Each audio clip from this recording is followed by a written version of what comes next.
Well, why this youth and truth, how this came about is, in the last 37 years that I've been active with people, one constant refrain has been that people, thousands of people asking the same question. Sadhguru, when I was 20, where were you? You came when I'm 60. If you had come when I was 20, I would have done so many things like this.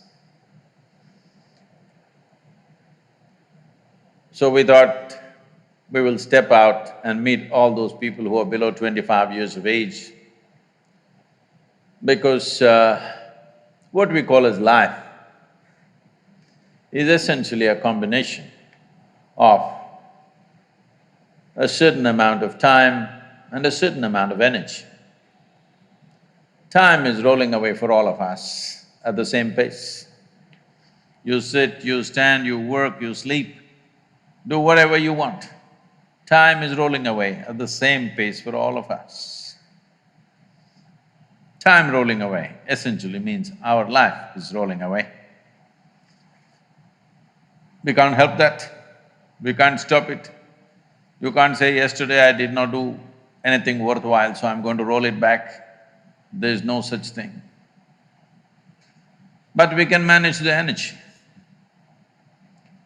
So when we say youth, youth is that part of life where your energies are at their peak, most exuberant. Most youth do not understand this. They think this is going to be like that always. It's not going to be like that always. It's just this segment of life where your energies are at their best. When energies are at their best, people are confused to the core. Generally, I'm saying, not you. If only a little more clarity and balance can be brought to this exuberant sense of life energy which youth carry, I thought many things could happen. One of the most important things is, say every human being has a certain genius, not just in an art school, everywhere. But in my opinion, tell me if I'm wrong, maybe in art school the percentages may be different. I'm talking about the whole population. If you take,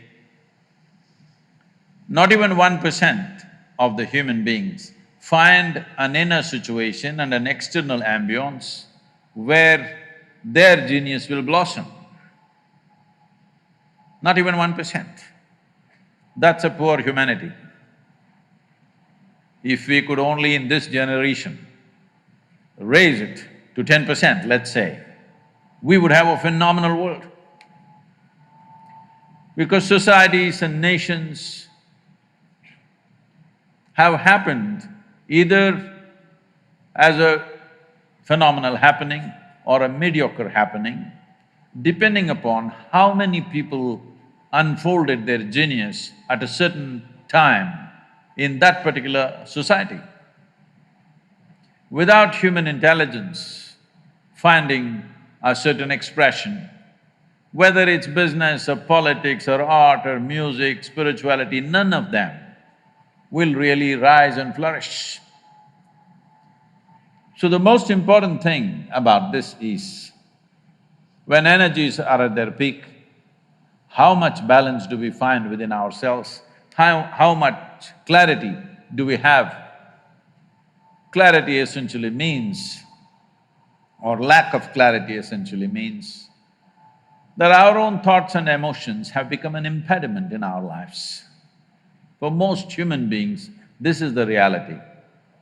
At the age of 50, 60, they've still not figured out how to handle their thought. When are they going to figure it, I don't know. Suppose you bought a phone, after 3 years you still don't know how to use it. Are you a nutcase or no, I'm asking? Hello? You don't want to use it, that's a different thing. You want to use it, but you do not know which is front side, which is back side of the phone yet. Tragedy or no? This is the case with most human beings because of all the technology that you find, I see some third eyes rising. I know they are either these days Chinese eyes or Samsung eyes or some of them are American.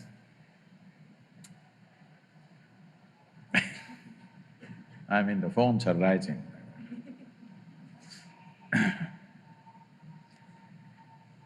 Among all the pieces of technology that we have produced in this world, among all the gadgets that we have made, phones, computers, supercomputers, don't you find, do you agree with me, that this is the most sophisticated machine on the planet?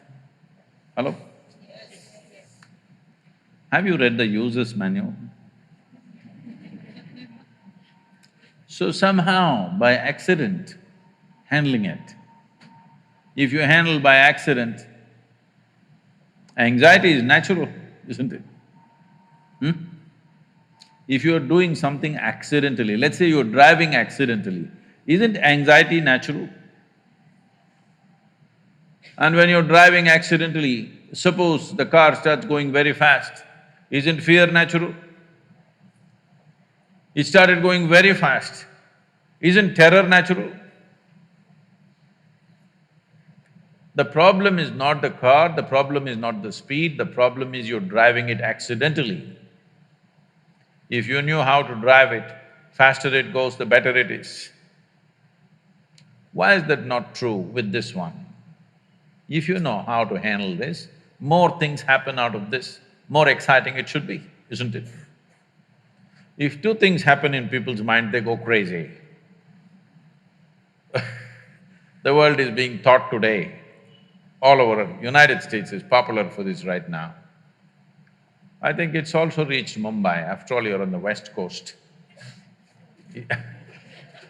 I'm sure it's reached here also, everybody's going about telling you, be in the moment. Huh? They're telling you? You're trying.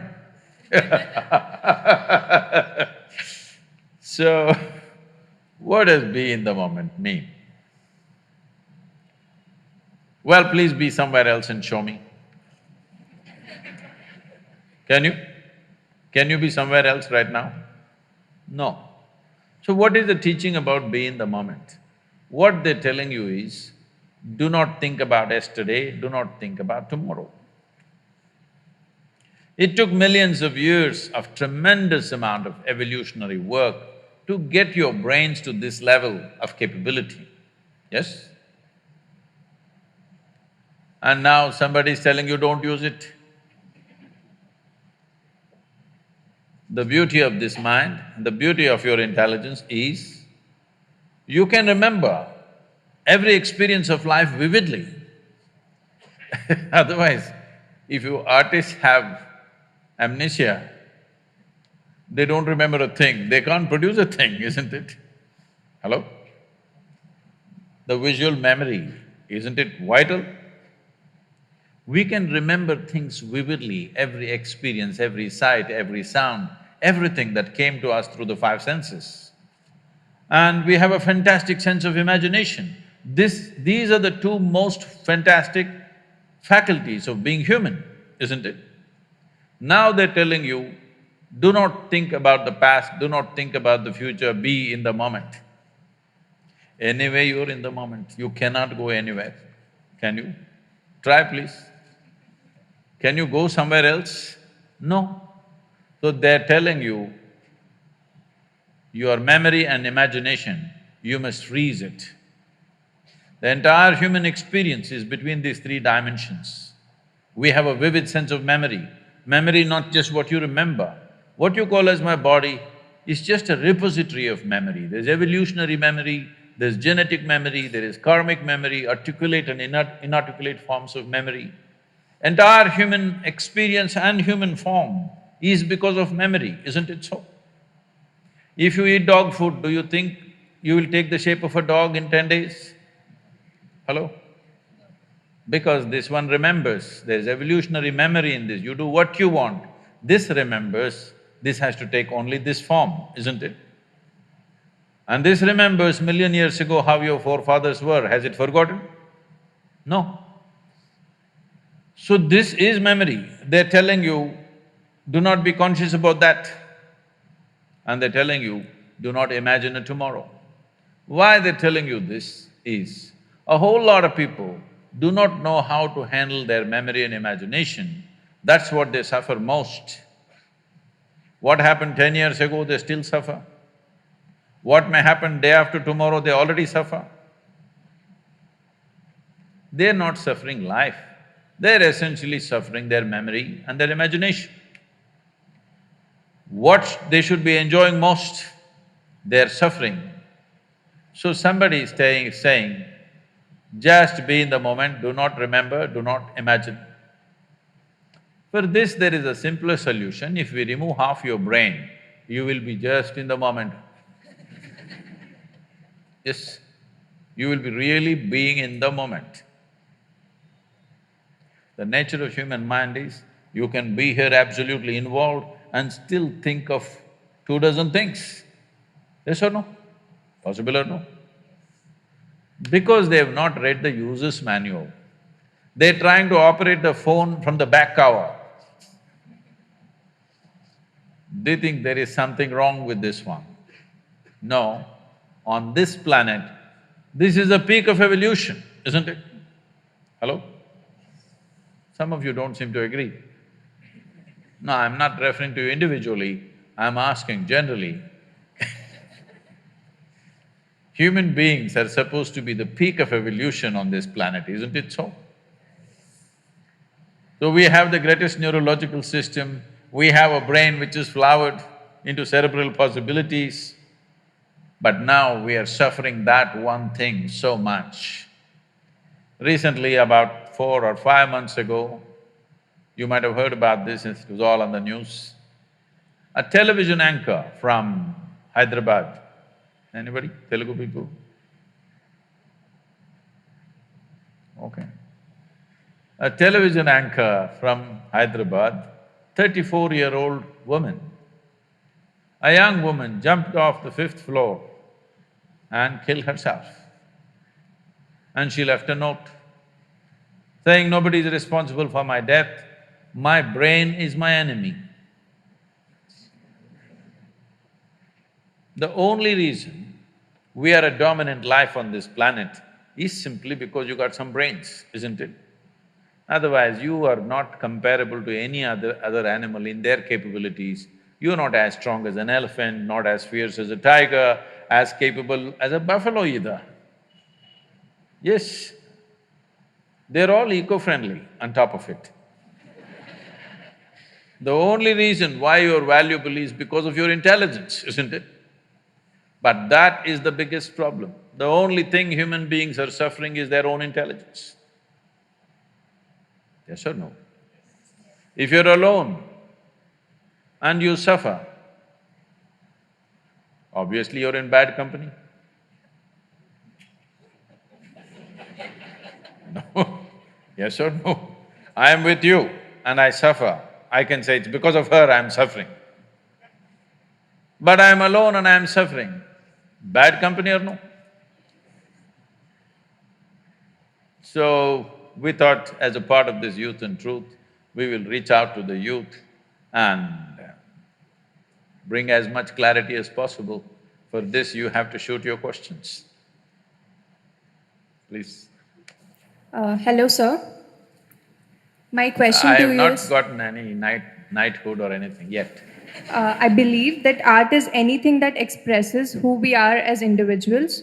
What are your views on that? And how can one make the most of one's talent? See, please.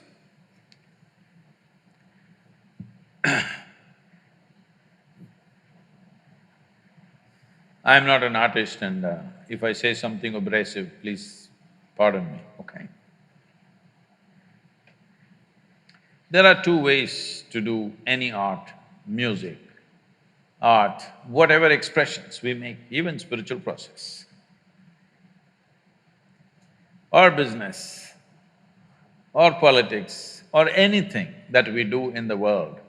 There are two ways to do it. One is, it is a stamp that we leave on the world. It's a footprint that we leave on the world. This… I was here. Another is find expression not to myself, but to a larger life that's happening here, which is bigger than me, much bigger than me or you. Give an expression to that. Those who are intent on leaving a footprint, they shall never fly.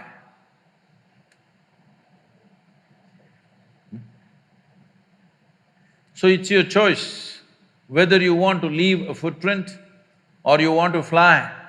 That which flies leaves no trace of anything, but it flies. It's very different.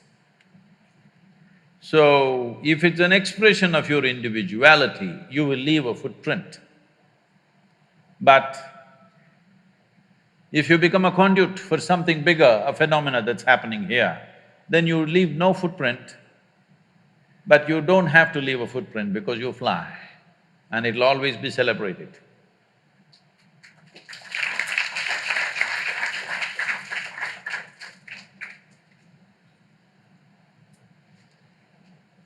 At this rate, you're going to crush everybody, it's better to pass it.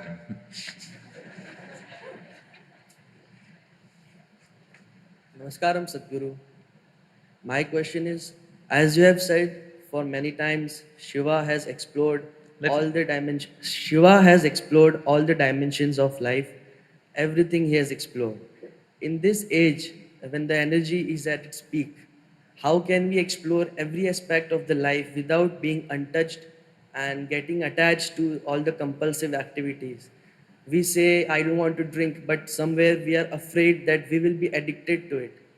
My question is, how can we explore every aspect of life without being untouched? See, nobody says, I want to drink. Some people drink, some people don't. Some people who drink may drink for the pleasure of it. Some people who drink may drink because they want to drown something within themselves. Some people drink because everybody is drinking. It's an evolutionary it's an evolutionary issue, you know. When we were monkeys, if one did this, everybody did this. And some people don't drink because they think it's morally wrong. Some people don't drink because they're afraid their parents and society, what they will say. Some people don't drink because they found something better within themselves. They found something far better than a drink, so it never arose in their mind that they have to drink because they're doing wonderfully by themselves. They don't need any chemical help from outside. So these are different ways. If you want to explore life, because you can only explore life, you cannot explore art, you cannot explore spirituality, you cannot explore something. You can only explore life, yes? Well, you may look at it from a certain perspective. Somebody may look at it in an artistic way, in an aesthetic way, in a musical way, in a spiritual way, but essentially we're exploring life. Even if you are looking at inanimate things, you're only exploring life because nothing happens outside of you. Everything that happens only within you, isn't it? Do you see me right now, even if you're not hearing? Even if you're not listening, are you able to see me? Can you use your one hand and point out where I am? You got it wrong. This light is falling upon me, reflecting, going through your lenses, inverted image in the retina, you know the whole thing. You know the whole story, right? Where do you see me now? Within yourself. Where do you hear me right now? Within yourself. Where have you seen the whole world? Within yourself. Anything that ever happened to you, joy or misery, light or darkness, pain or pleasure, happened only within you, isn't it so? Did you ever experience anything outside of you? Did you? So the only thing that you're experiencing is life. You may think this is color, you may think this is sound, you may think this is something else. No, In your experience, you're only experiencing the way different things imprint upon your life. That's the only way you can experience it, there is no other means of experience for you. So essentially, you're only exploring life because nothing else you have access to. Yes? Right now I may think I'm looking at this person, but no, I am only looking at the image that happens in my mind, isn't it so? Right now, if you touch somebody next to you, think you're experiencing that person's hand. No, you only experience the sensations in your hand, isn't it so? So your entire experience of life is absolutely within you. That means you are capable of experiencing only this one life. So is it a trap that you can only experience this? No. If you experience this, then everything becomes a possibility because, see, when it comes to body, we clearly know this is my body, that's your body, 100%.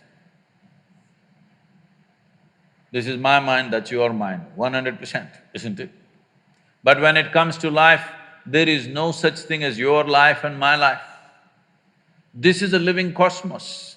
You just captured a little bit of it.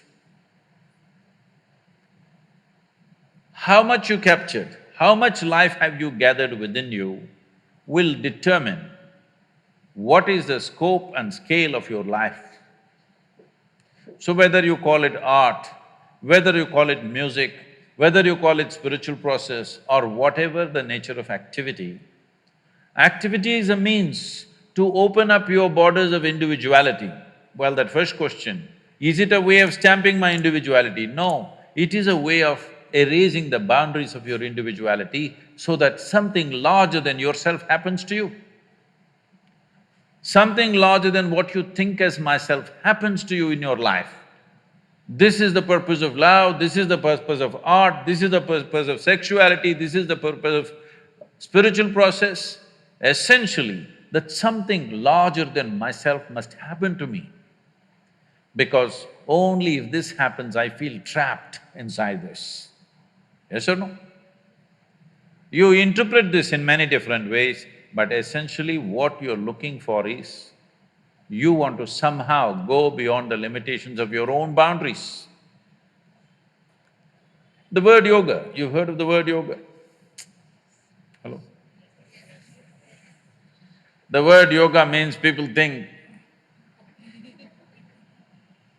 twisting and turning is not yoga. The word yoga means union. Union means if you sit here, there is you and the universe.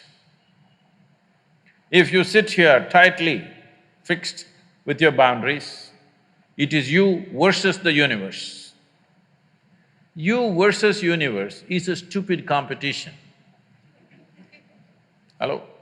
Those of you who are like this all the time, it's an absolutely idiotic competition between you and the universe. If you have any sense, you don't compete with the universe because you're a small speck in this universe. How do you compete? This is what individuality means. Individuality means you are head-on with the universe. Yoga means you obliterated the boundaries of your individuality. The distinction between what is you and what is the universe has gone down considerably. If you sit here, what is you and what is everything else is about the same in your experience. If this happens to you, then you will see there is no such thing as my life and your life. There is just one big life happening. This experience is needed. A tremendous experience is needed within you if you want to create something fantastic. If you want to create something brilliant, something unique, something truly of some significance, you need an experience. But this is not if you find me too prejudiced, please tell me. I will tell you why I am prejudiced. The influence of European art on the rest of the world is disproportionately large. There is no joy in the art The more miserable it is, the more profound it is supposed to be. It should look grotesque because this became a European trait that in their own thought, they thought their thought is so supreme, they went to the point of saying, I think so, I exist. I want to ask you a simple question. Is it because you think you exist or because you exist you may think?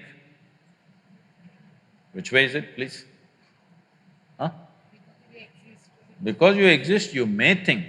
Because most people are in such a state of mental diarrhea, they think thought is a continuous process. No, life is an ongoing process. Thought should happen consciously, isn't it? Now I'm here, I exist. Now my hand moves when I want. Suppose this hand all the time it's jumping around like this, you will think I have an ailment. And definitely you can't be an artist with a jumping hand. Right now, this is the state of most minds. They're always jumping all over the place. And they think it's normal. It's not normal. But Sadhguru, everybody is like this only. Well, that's how it is in asylum. Everybody will be like that only the doctor will be crazy. Rest will be like that only, isn't it?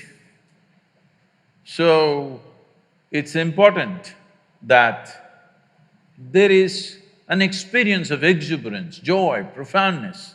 But right now in the world, a whole lot of people think only in misery you can be profound. Because it is true that for most people, their pain is the most profound experience of their life.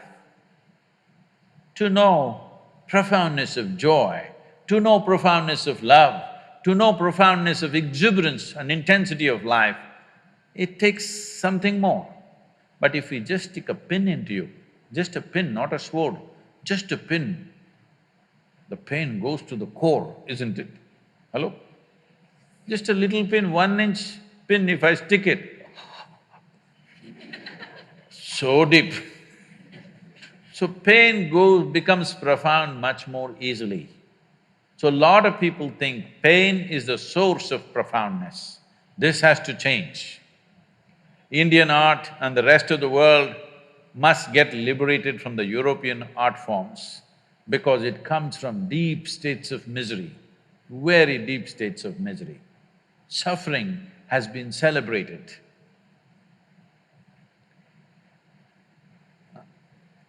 There is nothing celebratory about suffering.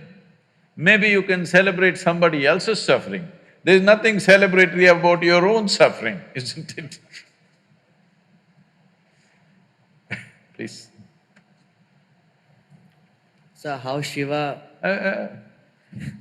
You still with him only? how Shiva explored his life, the different dimensions, I wanted to ask that also. That's what I said just now without mentioning his name, but what you're referring to as Shiva means that which is not. That means he is not. He is not means what? He is in a state of abandon. An artist should know a state of abandon as nothing phenomenal will ever come out of you. If you're doing it self-consciously, if I paint this, how much money will I get? Then you must be a street-side caricature artist. If you want to produce something fantastic, what you consider as myself should go, at least for moments. If not continuously, at least for moments it must go. Shiva means that's what it means. He's not. He's simply not. He's in a state of exuberance. When he's still, he's not. Otherwise, when he gets into movement, he gets into the most intense, dense form, so then also he is not. He doesn't know the in-between. He is on this peak or on this peak. He doesn't rest in between. So, that's why exuberance and abandon is more important than control.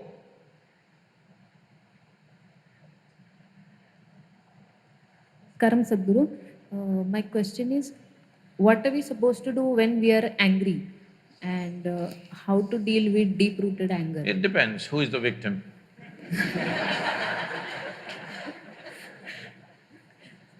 You please. Suppose you're angry with your mother, you behave one way. You're angry with your friend another way. You're angry with your professor, completely different way. Yes or no? So, who is your victim right now? Accordingly, you should do. But now, you are asking this question as if anger is a natural part of you. Are you angry right now? What's your name? Rohini. Are you angry right now? No. Then why are you bothered about anger? Once in a way you get angry, yes? You get angry. Anger doesn't happen to you. You get angry. You like it? You don't like it? Then why do you do it? See, around us, so many people will do so many things that we don't like. Yes or no? So many things in Mumbai happening, things that we don't like are every day happening. But at least within you, only what you want should happen within this, isn't it? Huh? Within this person, only what I want must happen here. I cannot decide that only what I want should happen with you, but I can definitely decide only what I want must happen within me, isn't it? If you could decide only what you want should happen within you, would you choose anger or joy? What's your choice? Please choose, I'm going to bless you. See, you want the highest level of pleasantness for yourself, isn't it? Then why is such a thing not happening? As I said earlier, you never read the user's manual. How this functions has not been looked at. Do not go by the example of people who came here a few years earlier than you. That, no, my mother also was like that, my grandmother also was getting angry, so I am also getting angry. They should not be the leading lights of your life. I want you to look at it. Your thought, your emotion, your body must happen the way you want, isn't it? Huh? If somebody else can decide what should happen within you, this is ultimate slavery, isn't it so? Huh? This is the worst form of slavery. I can decide what happens within you. This is not right. What happens around you, maybe we can decide, but nobody should decide except yourself what happens within you. If you decide, you would keep this in the high state of pleasantness for sure.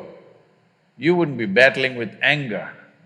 It's not just about anger, fear, stress, tension, don't address them separately.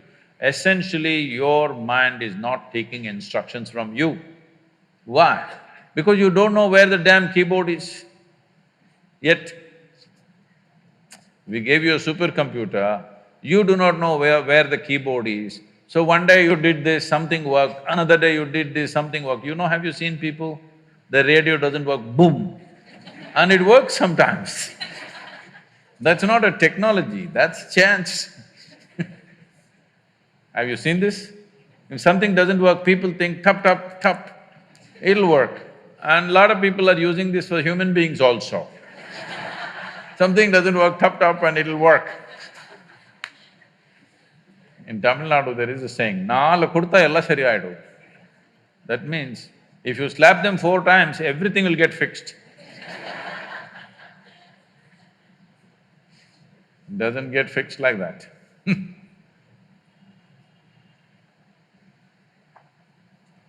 Namaskaram, Sadhguru. Where are you? Oh. So my name is Jasvika Sahu. I would first like to really give a warm welcome to you from the JJ campus on behalf of the students. So we architecture students especially were really aroused and excited about this event, mainly because we are very well aware of your contributions to your Coimbatore ashram. So my question is a bit along the academic lines. we as architecture students have always been taught to build in the context, to look at the culture wherein your site is or wherever your project is going to be built. But now, when I see today the world, in India especially, urbanization is basically blind westernization, where we simply build glass boxes which we know and understand that does not suit to the climate or the context of India. So my question is that we as Indians have not yet figured out what India's modern architecture is about, while we simply copy the Westerners. So what do you think should be India's modern architecture? Why we copy the West, not just in architecture, in just everything.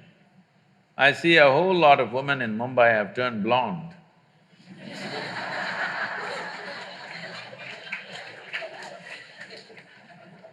I have no problem if your hair turns blue or green or purple or red, but blonde. I have no problem with that color either, it's just that they left us 70 years ago, but they're still living in our minds. At least as a generation, we must stay away from that. When you're completely away, then you can make your hair color whatever the hell you want, but not in imitation of somebody, isn't it? You can make it whatever color you want to paint 7 colors in your hair, please do it, I have no issue about that. But you shouldn't be doing it because some color is superior to your color. That's apartheid, isn't it? Unfortunately, when I see even in United States, a whole lot of African American people have blonde hair these days. All this fight about civil liberties,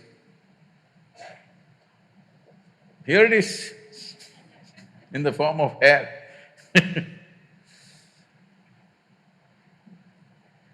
What you like you can do, but you are not doing what you like. There's a compulsiveness about doing certain things. So this compulsiveness has definitely come to architecture also. I'm glad to see that at least in this school, of the many universities that I've been to, this is the first one they're able to sit on the floor.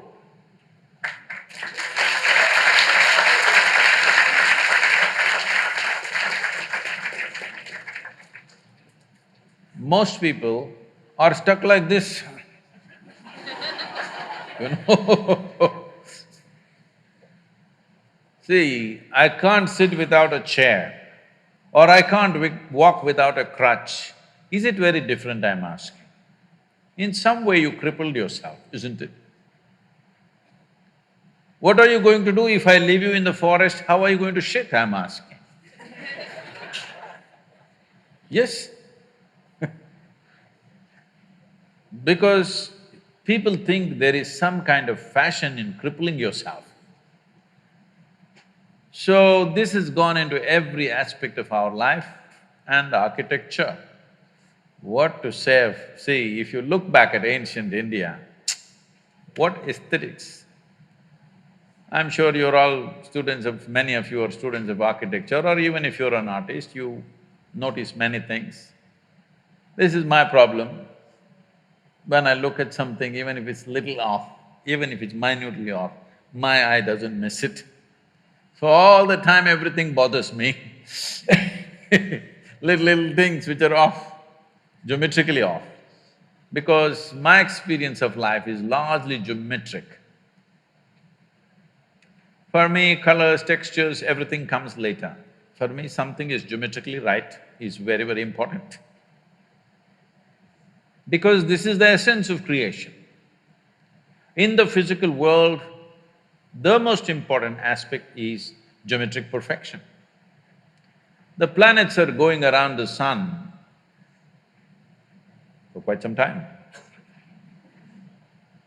not held together by a steel cable or something. Geometric perfection is keeping it going, isn't it?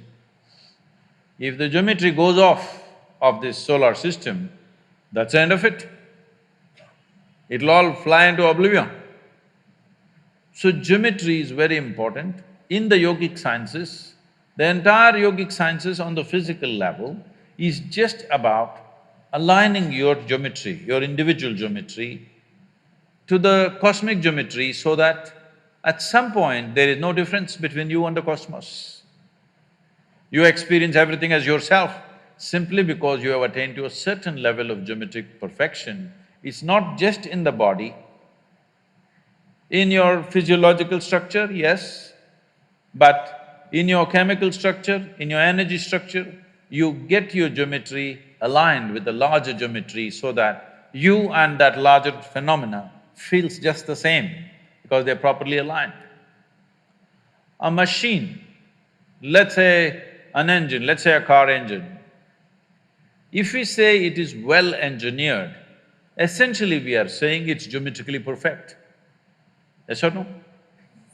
It is geometrically so perfect, there is least amount of friction. The same goes for this. If it is geometrically perfect, there is least amount of friction. If there is least amount of friction, there is very little wear and tear in terms of life. So architecture is dwellings and usable buildings that we build. In some way, they must find their place with the rest of the creation. I think we've lost this completely simply because we got certain liberty with material. Once steel and concrete came, we thought we can build like this, we can build like this, we can build like this, whichever way we want because of the strength of the material. Doing things with just sheer force is all right sometimes for utility. But if you do everything like that, your life will become ugly. Not only the building, your life will become ugly because you're doing things with force. Life is beautiful when we can do things with minimum force and maximum impact. Yes or no? Anything that we do it with minimum force but with maximum impact, then life feels aesthetic and beautiful. If you exert maximum force for minimum impact, that's a crude way to live. So our architecture has taken to this mode simply because we found material where the strength of the material is such, we can do absurd shapes and still make them stand. Something which has no right to stand up geometrically is standing up simply because of the strength of the material. If we withdraw from that excitement of finding new material to a more sensible geometry in the world, well, you will see world will feel much better. People will be much healthier physically and mentally if they live in such buildings. There'll be many other benefits. Above all, you will cause minimum disturbance to everything around you. So, when we started designing buildings, now everybody is in appreciation and in agreement, but when I first started talking about it, our own people who are around me, they look at me like this, and once I turn back, they roll their eyes at each other, is he gone crazy? It's not that I have a rear view mirror, they don't understand this. But it took a lot of talking and talking and talking and talking endlessly to make them understand that it'll work.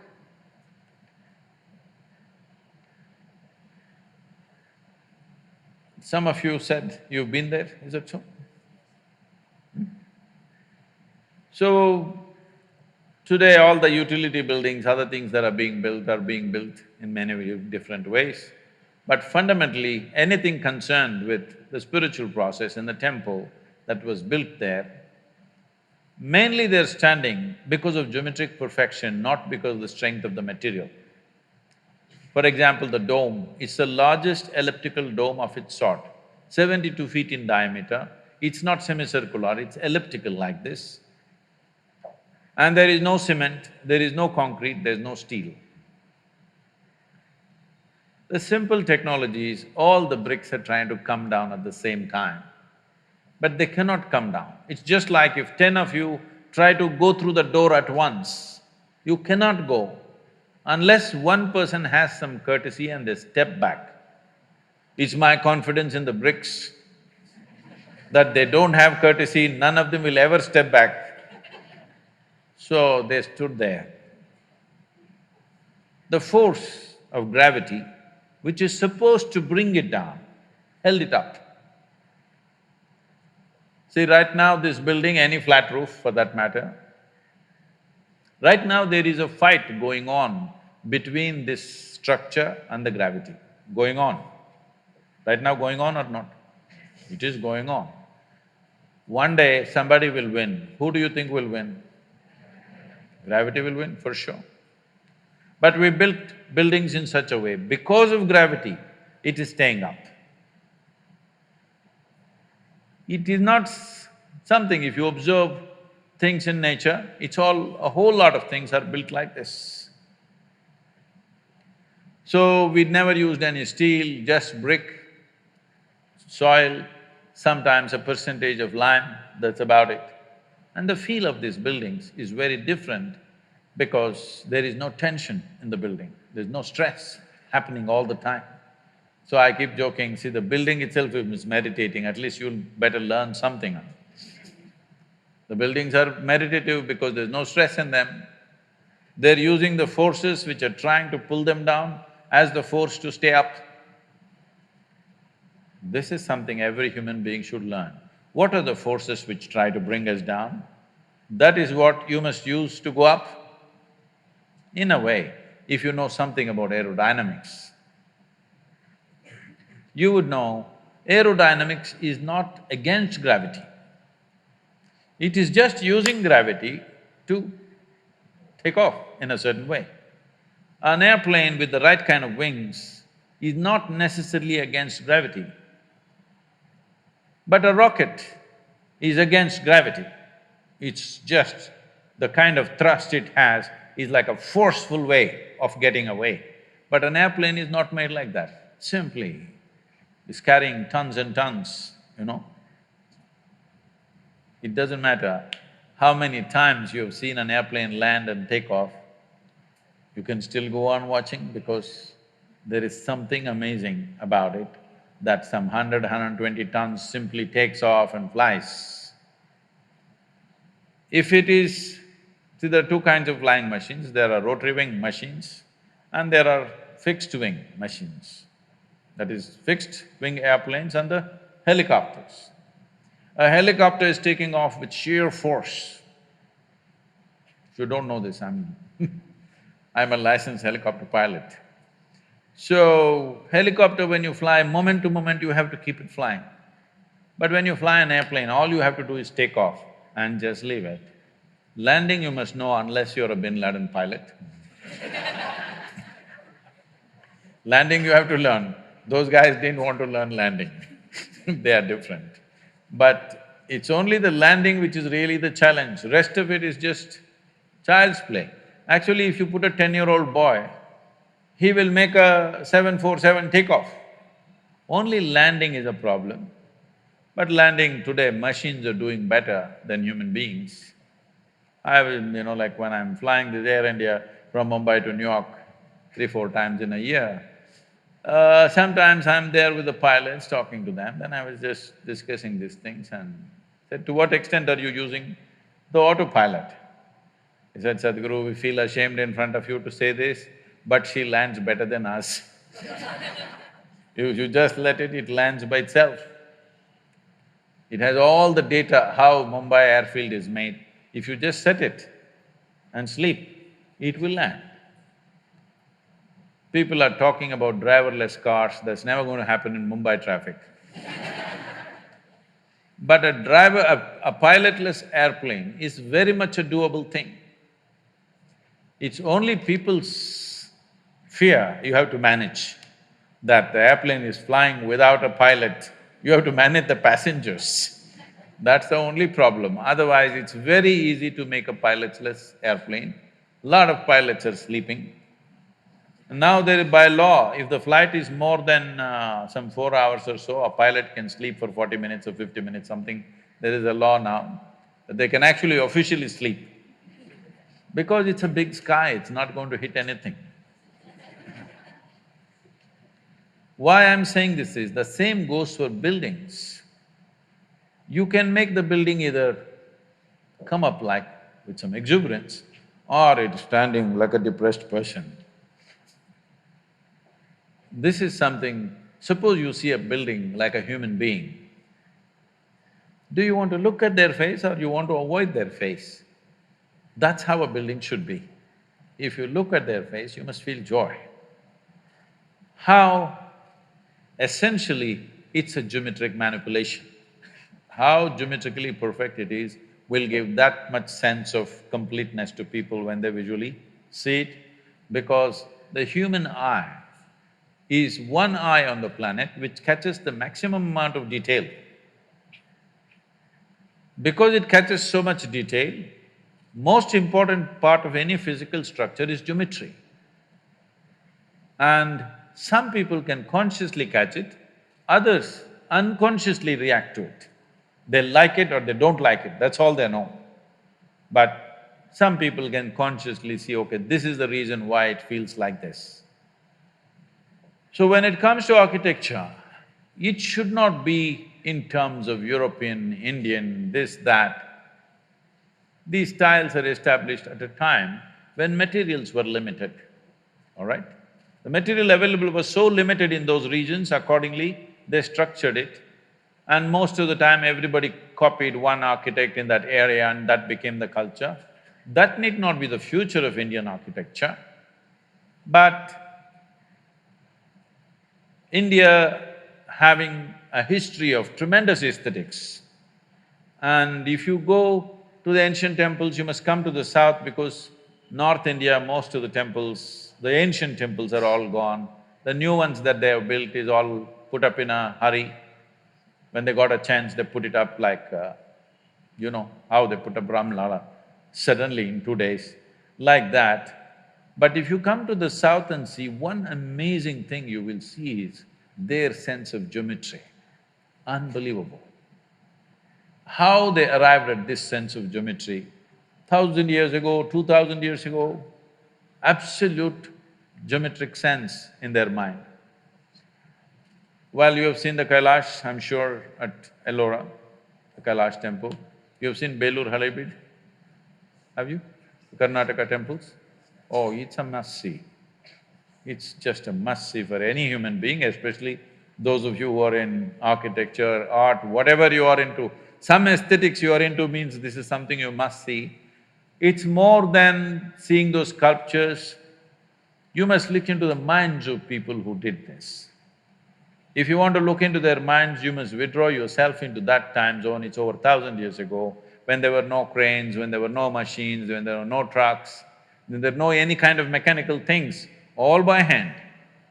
Why would somebody endeavor to do something so phenomenal and so almost superhuman in terms of engineering and the physical difficulty of lifting these huge rocks and doing this carving business?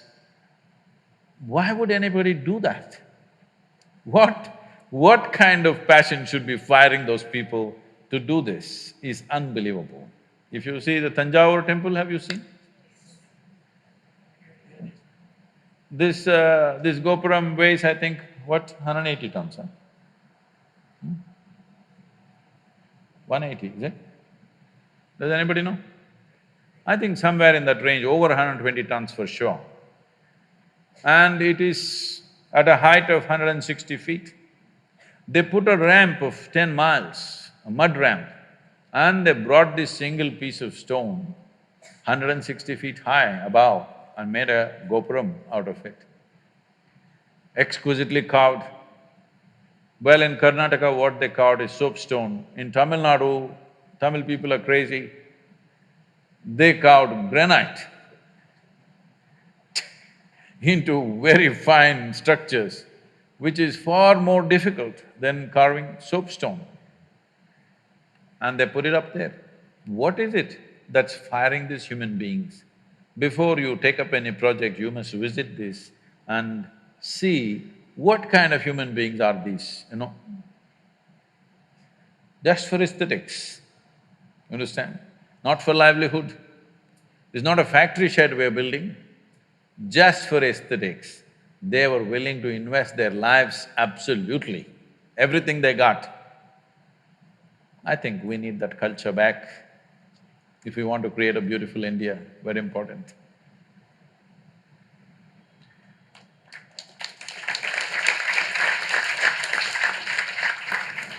I had a question. How do we learn to say no when you know that something is like saying yes would affect you in an adverse way, but still You must send your WhatsApp message, no.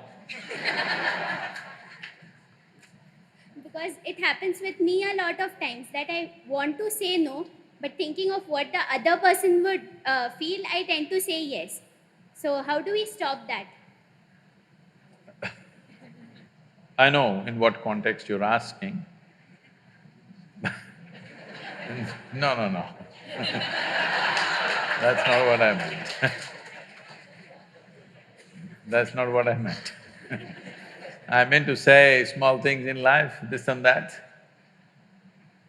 But I've been always encouraging people to say yes and yes for everything. Yes or no, if I ask. People around me always say, Sadhguru, it's always yes, tell us what. So for you to say an absolute yes to everything, one important thing is you must create an atmosphere of integrity and trust. If you create an atmosphere of absolute integrity and trust, all of us can say absolute yes when we know nobody will misuse our yes. We can all say 100% yes for everything, isn't it? That's what we should strive for. If it's not possible in the whole world, at least we must create small circles where we can say yes and there is no problem. Nobody misuses a yes. Very important. Very important for healthy unfolding of every life, that you need at least a small cocoon of life around you where you can be a total yes. Without fear or favor, you can be an absolute yes. This you must create. If you don't create this, you will always live in fear. Being exploited is one thing. Living in a fear of exploitation is actually more damaging than exploitation itself. So today we are creating a world where, well, there is some reason for it also. There is reason for it also. I'm not trying to live in some utopian world, I know how the world is, but I'm saying you must create your own little world where you can say yes without any consequence to the yes. It's important. If we do not do this, then we will always live in walls. No is a wall, isn't it? In India, nobody says just no. They'll say, no, no, no, no, no, no. Have you seen this?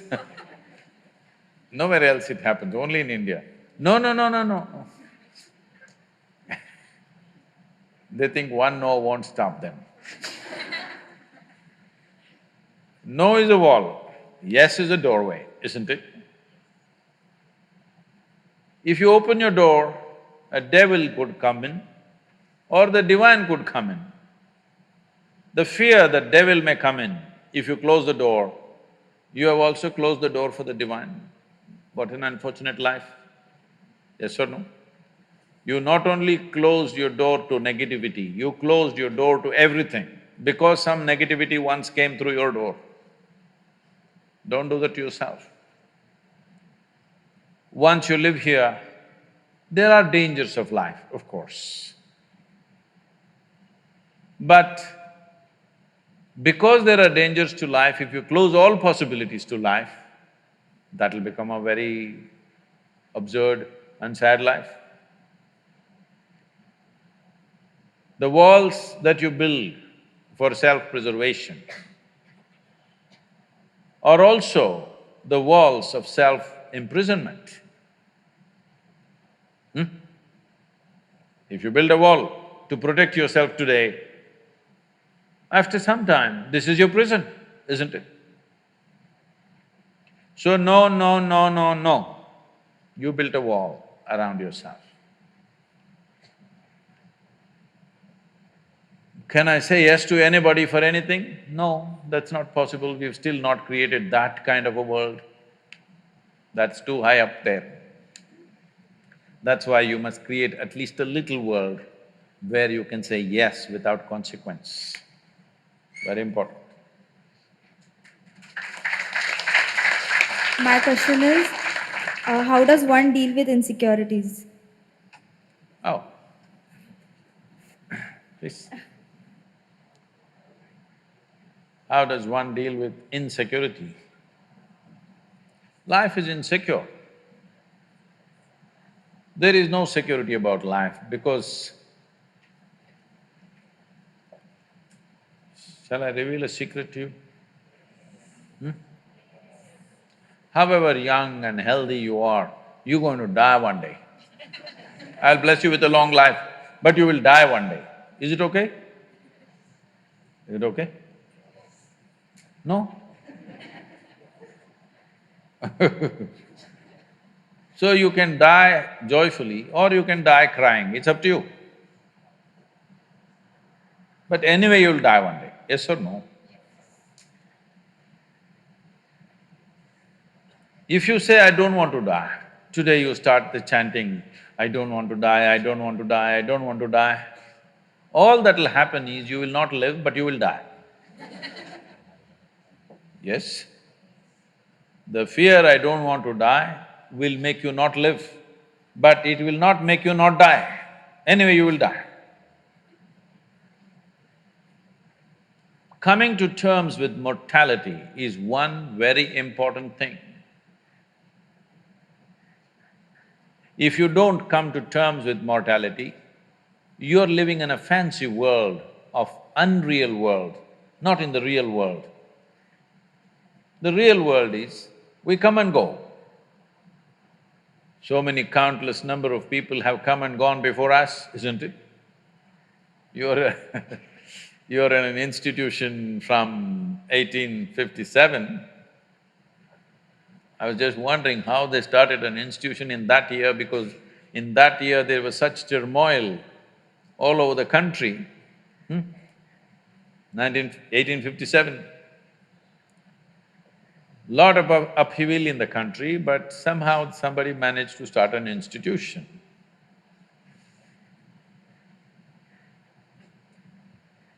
The soil that you're walking upon, we don't know how many people are buried. Yes or no? All these countless people, number of people who walked this planet before you and me, where are they? They're all topsoil. Yes or no? This will also become topsoil one day. Unless your friends choose to bury you real deep, fearing you may rise from the dead. There have been certain instances. This happened. There was an old couple in Texas, over 75 years of age. It was their dream to go to the Holy Land or the Jerusalem. But because of business and then children growing up, going to the university and their marriages and da-da-da, they never made it. When they're over 75 years of age, they made the trip to Jerusalem. Jerusalem is a place where every cobblestone reeks of history. So they walked that pathway where Jesus is supposed to have walked, they went to that place where he's supposed to have walked on the water, and many things like this. They were overwhelmed by this whole experience. And unfortunately, the lady had a heart attack and she died. Then the man was preparing to take her body back to Texas. But then the local people approached and said, see, Jerusalem is the Holy Land. This is the right place to die. She's done the right thing. So let's do all the rituals here and bury her here. And it just costs you $25,000. Because if you take her back to Texas, just the transportation costs $18,000 and local charges, and in America the cemetery charges are very heavy. All this put together, you will spend much more money, and above all, she's chosen to die in the Holy Land.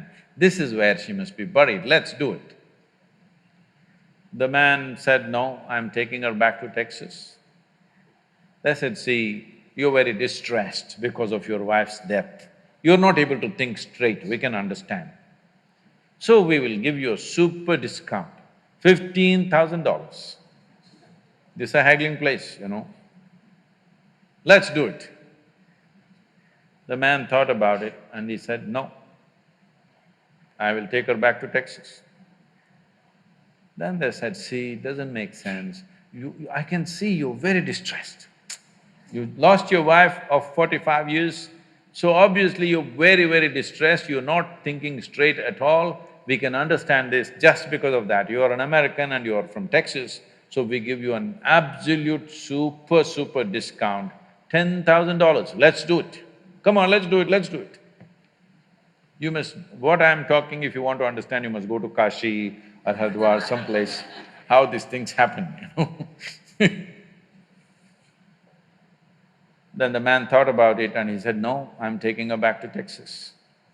And they threw their hands up and said, why? What's the problem with you? $10,000, let's do it. He said, see, in Texas, dead stay dead.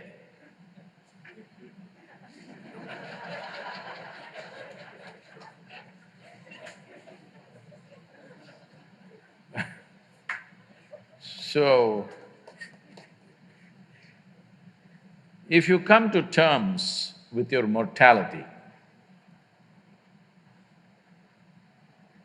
security, insecurity, all these things will go. You are living on a daily basis as if you are forever. The fundamental awareness that this is mortal, this is here only for a limited amount of time. If this was a a normal conscious thing for you, you would put your life to best use, for sure. And if you come to terms with that one thing, there would be no insecurity because there's nothing to gain, nothing to lose in this life. You came with nothing. Whatever the hell is happening, you're on the profit side. Yes or no? Huh? Isn't it so? Did you come with investment? No. You come with nothing. So whatever the hell is happening, you're always on the profit side, isn't it? And anyway, they don't allow you to take a container in the end. So all you have is how profound, intense and beautiful is your experience of life. So don't make too much fuss about it. You're acting as if you're going to lose something. No, there's nothing to lose, nothing to gain because you come and you go. You may think, oh, my life, my life. No, it's your life on this planet is like a pop-up. On the computer screen, you've seen these pop-ups? You just pop up and pop out. In the meantime, will you rise and shine is the only question, all right? So if anyway you shine, sometimes you may be seen by people, sometimes you may not be seen by people. The important is you are shining within yourself and that's all that matters. If people have eyes, they will see it, if they have no eyes, they won't see it, that's their problem. But you are living an intense and profound life, that's all that matters here. If you understand this and if you bring this into your life, insecurity will not happen because security can happen only in death. Yes or no? People keep asking me, coming to me and asking me, Sadhguru, please bless us, nothing should happen to us. I say, hey, what kind of blessing is this? My blessing is let everything happen to you. Everything that's life must happen to you. Have you come here to avoid life or have you come here to experience life? Please, you must make a decision right now. Have you come here to avoid life or to experience life? Experience life. All the different dimensions of what this life holds must happen to you, isn't it so? If you come to avoid life, there's an ocean right here. You can jump into the ocean. See, if you want to avoid life, you must die. It's a more efficient way of doing things, isn't it? You're alive and you try to avoid life, it'll become miserable. If you feel insecure, that's what you will do. You will try to avoid life. When you're alive and try to avoid life, it'll cause immense misery. When you're alive, you live. When you die, you die. Don't get up from the dead. Namaskaram Sadhguru. I am Alina Jacob, a student of third year architecture. My question is, we live in a society where people are where we find people who are extrovert and introvert in nature. So the people who are extrovert, they are confident enough to express themselves, but meanwhile in this competitive world, people who are introvert, will they ever be able to make a stand or mark as good as the way the extroverts do it? And even if they manage to reach somewhere in life, will they continue to be an introvert? See, the difference between this extrovert or introvert is, or what these two things are is, it's like mistaking your exhalation for inhalation and inhalation for exhalation. There is no such thing as extrovert or introvert. Do not classify people like that. Some people see that they need to act and reach out. Some people see there is not much need for that. So maybe they are not on the Twitter and Facebook and whatever, this doesn't mean they're introvert. They have a life of their own. We should not judge people like this. Every human being has a right to be whichever way they want. But now the question is, if I am not extrovert, will I be able to do things in the world? That's a main aspect of the question.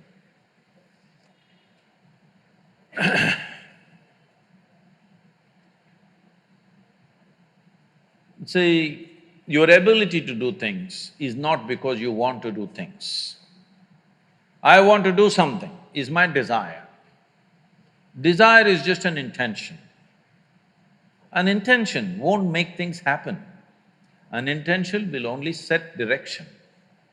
Still you have to make the journey, isn't it? Now, one important thing, especially because you're artist, you're not in business program or something like that, I think you should look at life like this. You must see how to enhance this one. Enhance this one means not blow up your ego in a big way. Enhance the life that you are.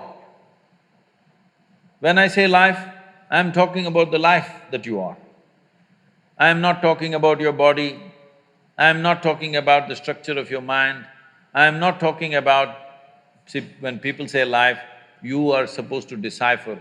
They could be talking about their home, they could be talking about their relationship, they could be talking about their car or their dog or something. My life means something. I'm not talking about that, I'm talking about the life that you are. Are you alive? Are you really alive? Or just a bundle of thoughts, emotions, ideas, prejudices, opinions? Most people are just this. Because of that, we make conclusions, this is an introvert, this is an extrovert. Because without conclusion, you can't have a thought. You need conclusions and conclusions and conclusions about everything. Now I need to conclude, this is introvert, this is extrovert. Otherwise my thought every time freaks, okay, who the hell is she? But human faculties are such, I don't have to conclude, I can just look. This moment how she is, that's all that matters. Yesterday how she was, doesn't matter, isn't it? And tomorrow how she's going to be, you have no clue. Yes or no? Do not fix life, either yours or anybody else's. Do not fix it, because what you're calling as human life is a possibility. To make this possibility into your reality, You have to travel a distance. Do you have the courage and the commitment to travel the distance? That's all the question is. It doesn't matter what is your level of intelligence, what is your level of capability, introvert, extrovert, this, that, doesn't matter. Do you have the courage and commitment to make the possibility into your reality? That's all the question is. So, if you focus, whatever you're doing right now, it doesn't matter what it is. How simple an act you're doing right now, it doesn't matter. If you're absolutely devoted to that you're doing right now, depending upon various aspects, things will unfold. But because of Western influences, we've become too goal-oriented. Goal-oriented means we are interested in the consequence, but we are not interested in the process. If you're not interested in the process, you should not be an artist. If you're not interested in the process, you should never design a building because it's going to land on somebody's head. Yes? Process is an end in itself. If you are absolutely devoted to the process, depending upon various aspects, something will come out. But now we are interested in the consequence, not in the process. This goal-orientedness, I want to get there, I want to get there, where the hell do you want to get? No, I want to win the race. See, if you treat life as a race, if you have to win it, you have to get to the finish line soon, isn't it? You want to? Hello? If you get to the finish line ahead of all these people, you won the race. You know what the finish line is? We'll be negotiating where to bury you. So, particularly being in creative arts, don't ever think of a goal. What should I become? How should I be? What should I create? Don't worry about these things. If you're devoted to the process, something will come out. Something more beautiful than you imagined will happen because you're devoted to the process. Without devotion, I'm specifically using the word devotion because people think devotion means going to the temple, church or mosque. No, without devotion, either in sport, art, music, spirituality, politics, business, anything, any arena of life, has anybody done anything truly significant without being absolutely devoted to what they're doing? Have they? No, mediocre things you can do. So do not think of art and aesthetics as a way to earn a living. Living will happen. Living will happen. This is what I'm promising people of all professions, no matter what, especially if you're an artist. If you have problem with bread, you come to me. I will make sure you have a roof and a bread. Only thing I want to see is, you're focused on something, I don't care what. Nothing came out of your focus, I don't care. But I want to see you focused on something. I can't stand unfocused people, that's all.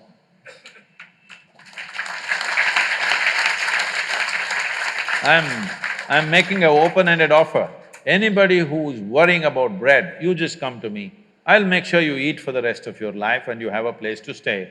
But I want to see you at least 12 hours a day focused on something, whatever the damn thing is. I won't ask you what you're focused on, but I want to see you focused. Because if a human being stays focused on something, inevitably it'll yield. How can it not yield? The universe will yield to you if you're focused. Namaskaram Sadhguru, my name is Muskan Bafna, and my question to you is that many times in life we face situations where we don't know what next. We don't know what is going on right now, we are completely blacked out. And at that point of time, our friends, our parents, we are given this one suggestion, be positive. But when I don't know what's going on, how do I be positive? And at that time, clarity seems more important than positivity. So how do we place the two? So what they're calling it as positive is confidence. Have confidence, don't worry. Confidence without clarity is a disaster. Yes. If you cannot see clearly, at least you must be hesitant. If you're confident, you're going to walk into something. By chance, you may escape sometimes, but what comes your way, you don't know. So it's not about being positive, negative. The important thing is, at this stage in your life, you just focus on enhancing this life. Don't worry about what it will yield. You should not worry about what this life is going to yield. What it yields depends on times in which we are, many other aspects of life. But if this is an enhanced life, it will yield something worthwhile. Doesn't matter what it yields. Who knows, maybe you won't become an artist, maybe you will become an engineer, maybe you will become a doctor, maybe you will become something else, who the hell cares? As long as you enhance this life, something worthwhile will come out of it. What will happen in the end? What will happen in the end? The same thing. In the end, as we told you, this happened. A hardcore criminal was given death sentence in America. Death by electric chair. So, always the priest comes in the end. And the priest came and said, "My son, just tell me what do you want me to do? Whatever you wish, I will do." A very unrepentant convict said, "Father, when they pull the plunger, please hold my hand."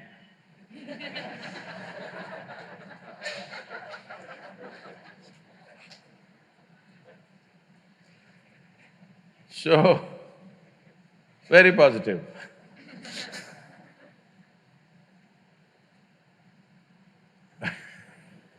There are various ways to look at this. I had a nasty joke, I'm trying to scale it down so that it fits into the institution.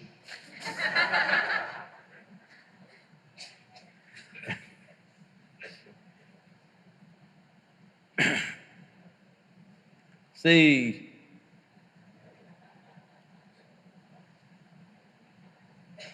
when I don't know what is future, that's a very insightful statement because nobody knows what is the future. Do you know what's going to happen in the next 5 minutes? No. No, Sadhguru, my astrologer. Well, does your astrologer know what is going to happen in the next 10 minutes of his life? Does he know? No. He does not know 10 minutes of his life, but he knows your entire life. It's a fantastic thing, you know. So, you don't know future, isn't that a great thing, fortunately? Suppose you know your entire future, would you not want to commit suicide right now? Huh? Isn't it wonderful that in spite of all your brains, you can't figure what is next moment? Hello? Isn't it wonderful? Have you ever seen a suspense thriller movie? Have you? See, right now, there's a very wonderful suspense thriller in the local theatre. None of you have seen it. I have seen it. Shall I tell you the story?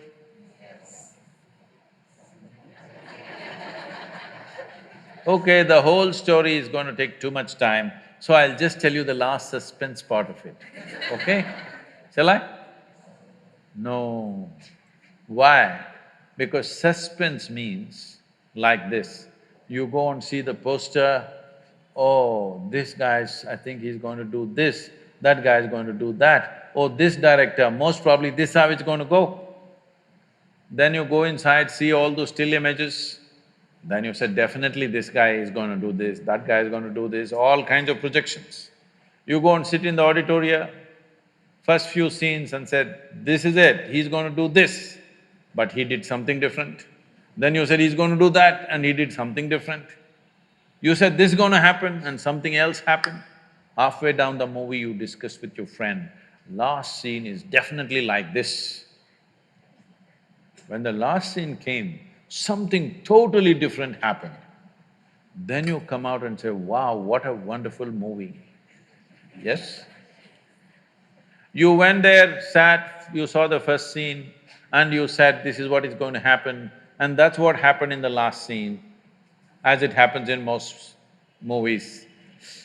Then you come out and said, this is no good, isn't it?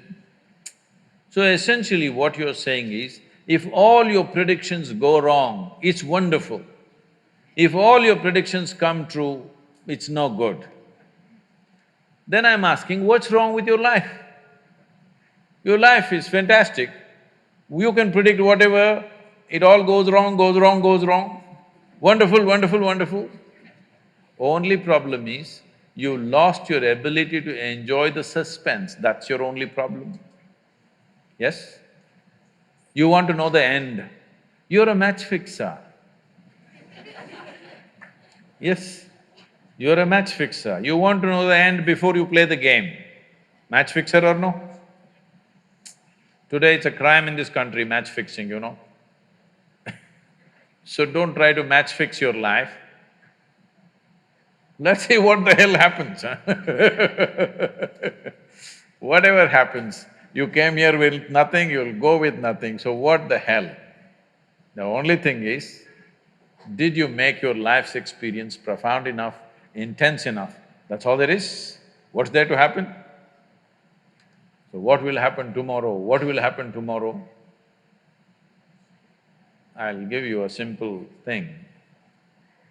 The best thing about life is tomorrow never happens. Yes?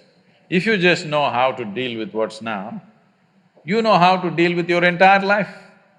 This moment, if you know how to manage your thought, your emotion and your body, rest drama outside happens. But if this is like this will be joyful and wonderful no matter what's the drama around you. Yes? Oh, what if this happens, what if that happens? Yes, all those things can happen. But you came here to experience life, not to avoid life, isn't it? Are we sure? Are we sure? You want to right now go into the museum? No, no, no. Oh, you're misunderstanding my question, you're art students. No, no, I'm not asking you to go for a visit in the museum, I'm… as an artifact, do you want to go into the museum right now yourself? No, this is the time to live. To live means you don't know what the hell is tomorrow. Anything. Either you must be excited about it or you can be fearful about it. You're fearful about it because you already fixed what should happen. You're afraid what you think may not happen. But first of all, I'm asking you, why are you thinking what should happen? If you're dedicated to the process, depending upon what process we are doing, accordingly life will unfold tomorrow. Yes? There are many dimensions to it. If you explore all of it, if you just explore your biology, life will happen one way. In the sense, if you take charge of your physical self, your body, 15 to 20% of your life and destiny will happen the way you want it.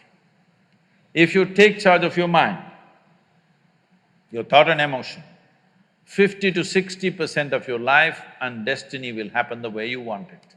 If you take charge of your life energies, 100% of your life and destiny will happen the way you want it. This is a choice you have.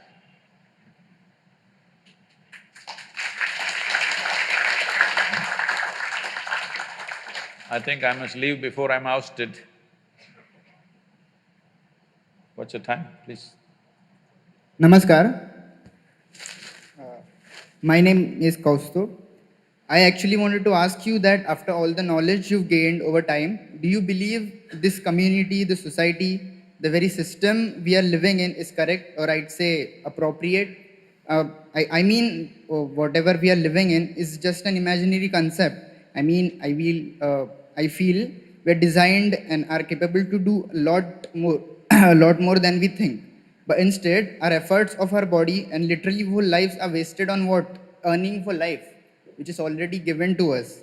So, I mean, it's like wasting all your precious energy on a dream which doesn't really have any existence to You're life. telling me or I'm asking you, what do you think? you're wondering What's your whether… take on this?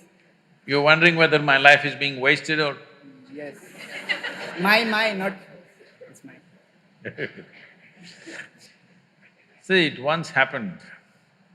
Shankaran Pillai was running a small street side restaurant, and then his chicken cutlets became so famous. People started queuing up for his chicken cutlets. He sold in hundreds, made a lot of money. Then because there were other laws, somebody said, he is mixing beef with chicken cutlet and selling it. So they investigated and they found, yes, he was. Then he was taken to the court.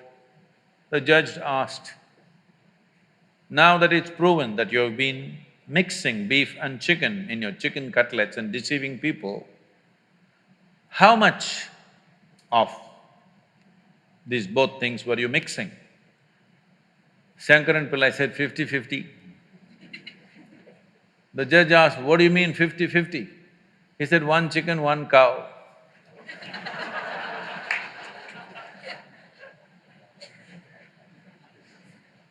So,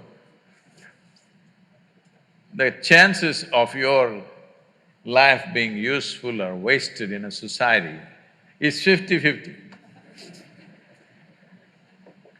You have to decide whether you're a chicken or a cow.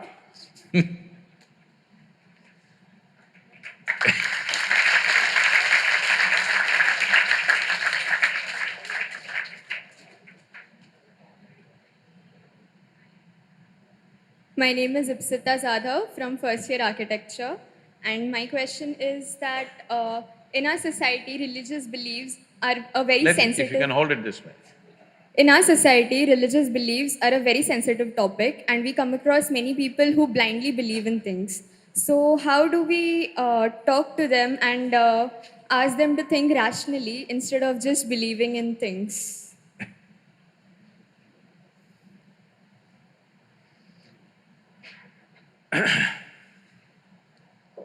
See,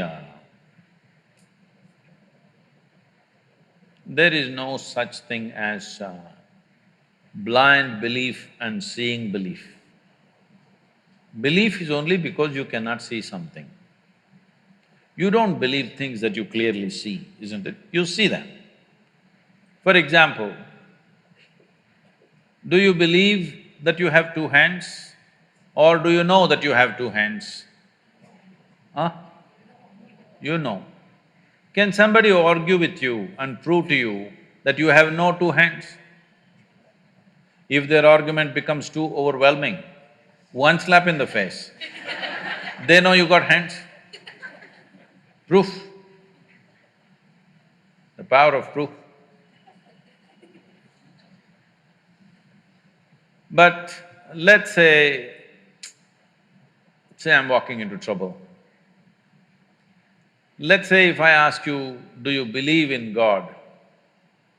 Some people say yes, some people say no. Why do you believe? Because you're not sincere enough to admit, I don't know, isn't it? The fact of the matter is, many things that we do not know, we believe. Because fundamentally, we've lost the sense of being straight, or fundamental sense of integrity is not there in us. We believe things which we do not know. It is so wonderful and human of you to simply admit what you do not know as I do not know, isn't it? What I know, what I do not know, isn't it wonderful? And I do not know is a tremendous possibility. Only when you see I do not know, the possibility of knowing arises in your life. The longing to know, the seeking to know and the possibility of knowing becomes a living reality in your life. And when you see I do not know, when you profoundly realize I do not know, you will have an awakened intelligence which is always on. If you believe something, immediately it'll go to sleep. For example, you're all architecture students. What do you think, is the planet round or flat? Tell me whatever you think, it's okay with me. Is this planet round or flat? Round? Flat? You from Bangalore? Bangalore, a book became popular, Earth is flat, you know. Is it round or flat? It's round. And the damn thing is spinning all the time. And you're not even on North Pole, you're at a certain latitude. If you look up, inevitably you're looking up in the wrong direction, isn't it? I'm talking about the Upar. You don't know what is Upar. Can you know? Do you know which side is up in this cosmos? Is it somewhere marked this side up? Are you capable of knowing which side is up? No. So you do not know which is up, but you know who is up. This is very dangerous. It's caused immense disturbance and hatred and violence and wars and all kinds. But it has its benefits because it's a very inexpensive psychiatry. When you feel shit scared of life, don't worry, God is with you. You feel good. If you have to go to psychiatric counseling, it's very expensive and you need a lot of furniture. And it's inefficient, one-on-one. It's not like that. This can be dispensed, large scale. It is useful for people. So there's no point destroying it, that's what I'm saying. There's no point destroying religion, but you must transit from religion to responsibility, it's very important. Once your basic problems of fear and anxiety are handled, you must move from religion to responsibility. This entire movement is just this, to move people from religion to responsibility, from looking up to looking in. Because everything that a human being can explore is within, not up in the sky. Yes or no? If there is anything worthwhile, your joy and misery, your intelligence and stupidity, your nonsense and all the most valuable things, everything is within, isn't it so? If you don't explore this interiority and you're looking at the sky,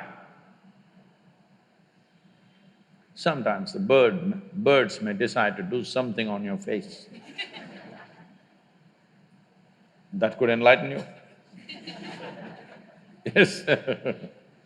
And right now, what's happened is,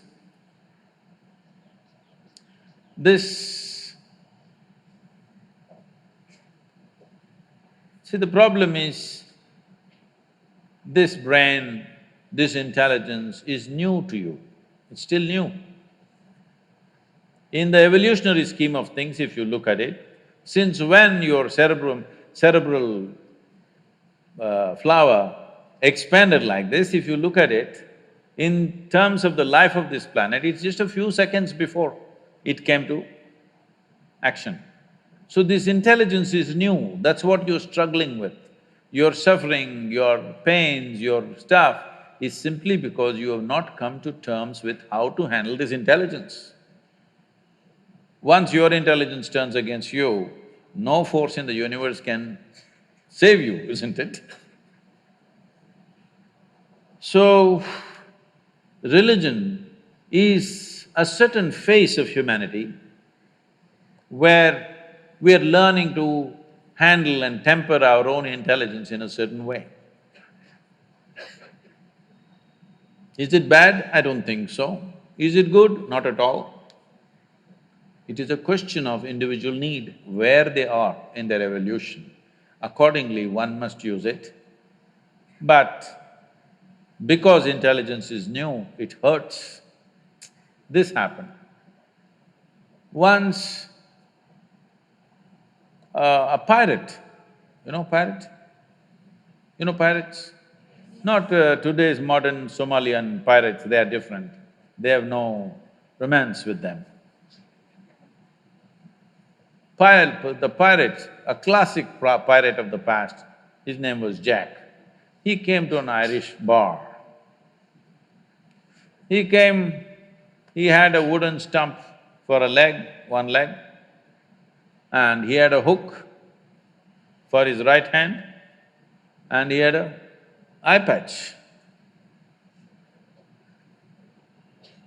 The bartender looked at him and said, "Hey Jack, what happened? Last time I saw you, you were fine. What happened to your leg?" He said, "This stupid Her Majesty's service, they attacked our ship and the cannonball took away my leg. But no problem, our ship carpenter fixed up with this wooden leg. It's just doing great. I can even dance."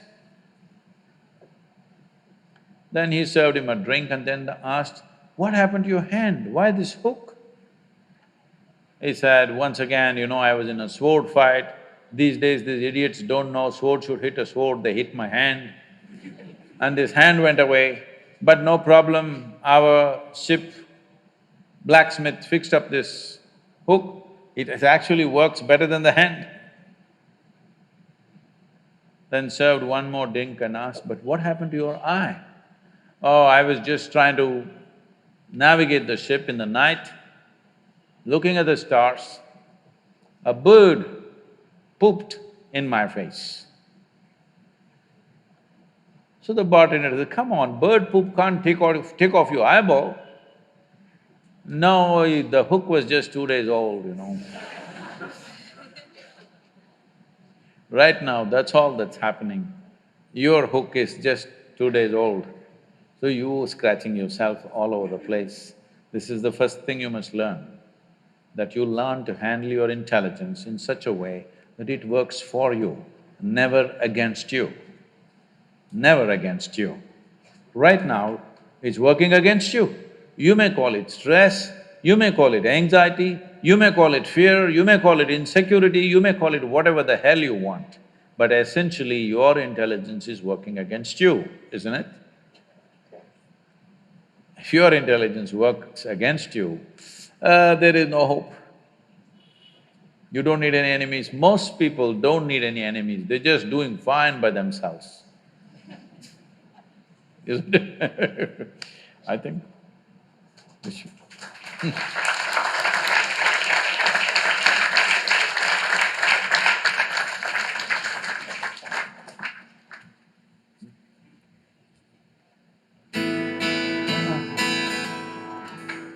So, I would like to make use of this opportunity to tell you that, as we said earlier, India has been a land of tremendous aesthetics thousands of years ago. But today, if you look at the homes that we are building, all the 72 shades of Asian paints are used in one two-bedroom house. I want all of you to take this on a mission mode, that you must bring aesthetics back into this land. It's very, very important because the quality of our life is not just determined by what we eat and what we wear, the shapes and forms and the aesthetic around us. Many of you traveled to Nepal and Bhaktapur and… Only one? No, you can't do this. You must visit Bhaktapur, you must visit Dwarika in Nepal, you must see, because this is, with simple things that they have, whatever they had 1,000 years ago, it's all brick and terracotta. With this, the level of aesthetics that they've created 1,000 years ago is something so amazing and fantastic. Only a small part of it is remaining. That remaining part still amazes us, how did they do this? So, you're most welcome. Please make use of Isha Yoga Center in whichever way you can. Those of you who've focused on something, If you want to go into hibernation, but focused hibernation, we will offer you a place, send them 2 meals a day, because I feel artists and creative people must not be thinking of timelines. By the time I'm 25, I must have produced 100 pieces of art. This is a stupid way to go. Maybe there'll be times to hibernate, maybe there'll be times to wait. Please make use of this, we are available to you in whatever way. I wish all of you a possibility of finding access to the world in such a way that whatever your talents are finds expression in this country and the rest of the world. Thank you very much.